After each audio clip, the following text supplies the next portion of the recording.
বন্ধুরা, আজ কাতলা মাছের কালিয়া বানালাম।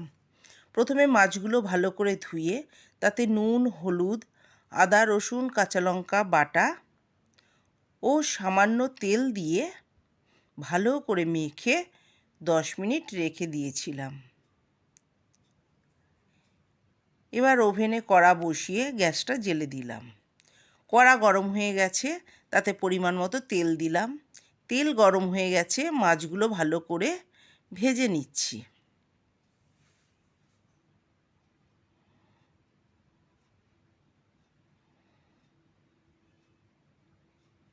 মাছগুলো ভাজা হয়ে গেছে।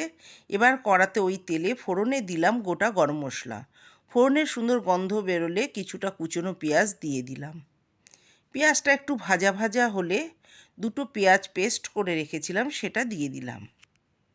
কিছুক্ষণ নাড়াচাড়া করে পেঁয়াজের রসটা টেনে এলে তাতে দিলাম 4 চামচ আদা, রসুন ও কাঁচা লঙ্কার পেস্ট,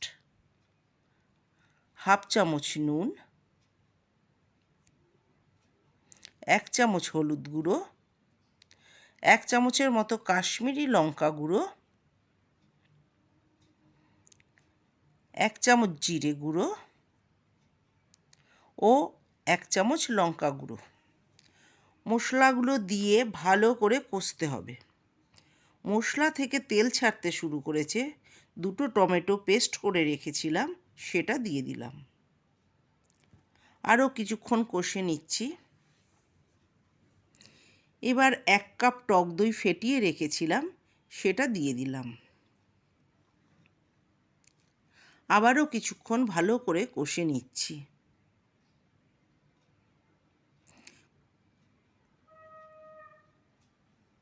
কষানো হয়ে গেছে। এবার সামান্য জল দিয়ে দিলাম।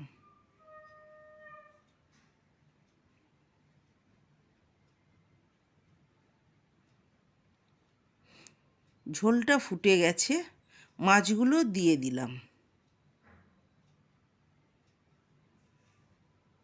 আর দিলাম 3টে কাঁচা লঙ্কা, 1 চামচ গুঁড়ো গরম মশলা ও 1 চামচ ঘি।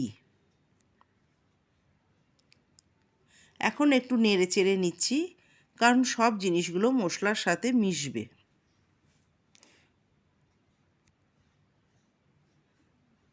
সব শেষে দিলাম কুচনো ধনেপাতা। দেখো বন্ধুরা, তোমাদের কি এই রান্নাটা ভালো লাগলো? কমেন্টস করে জানাবে।